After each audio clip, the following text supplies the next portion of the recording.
Interrupt this newscast for a story about why we interrupt programming when there's severe weather. The topic's been top of mind on social media after a series of storms had meteorologists working overtime this week, including right here. And we and other stations in town got complaints, but also compliments. Eyewitness News reporter Matt Rodewald looks at the stormy issue.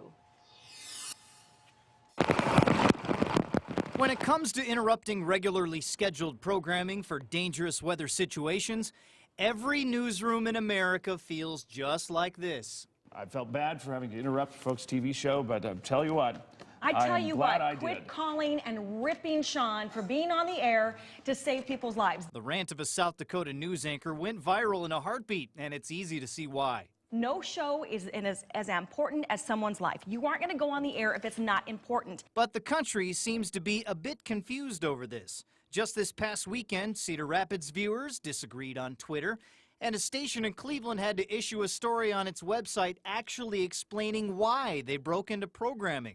Public safety comes first. It may not be happening at your house, but it's happening at somebody's house. Our own meteorologist Brandon Arnold had to answer some complaints on the air Monday night. My basketball game or football game or whatever's been cut into.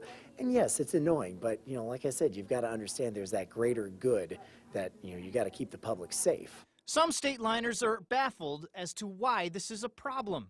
I really don't understand that, but some people's priorities are different. I'm glad that they do. If there's something going on with the weather, I would sure like to know and be a little prepared for it. Even with severe thunderstorms, you can get winds that are over 90, 100 miles per hour, which are going to do a lot of damage. And while I know it is a disruption, we do keep that in consideration, and we do keep that in the back of our mind. But the comments kept on coming this week. Craig Gray of Wisconsin wanted to watch 24. Shelley Taylor called us annoying.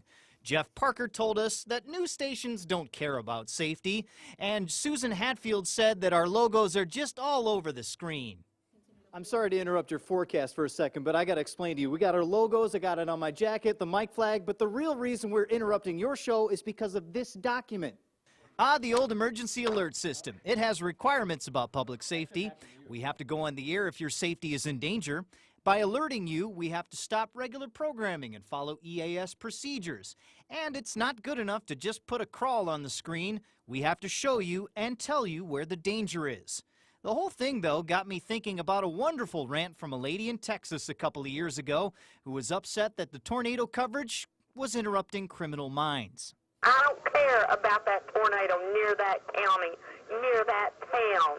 I don't care about those people.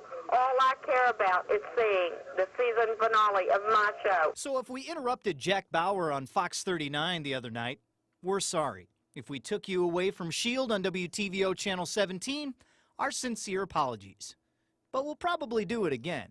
There was no excuse for him to be breaking in during the show. That is what a freaking commercial break is for. Please don't call and complain. That's not nice.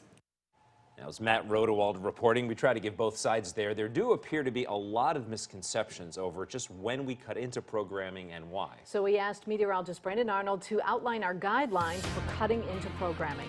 That's right, guys, because we do have a system when it comes to severe weather to make sure that we're cutting in at the appropriate time to make sure everybody stays safe.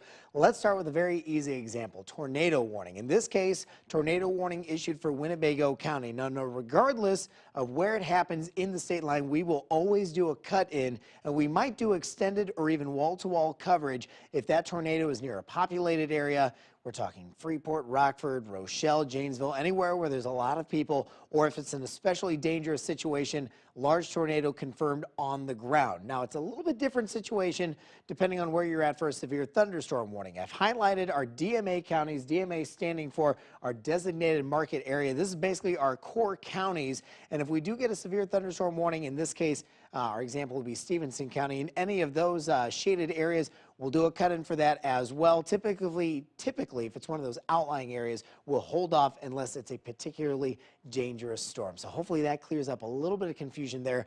The good news, no severe weather in our forecast. We'll talk more about that coming up in just a few minutes. All right, we'll see you then.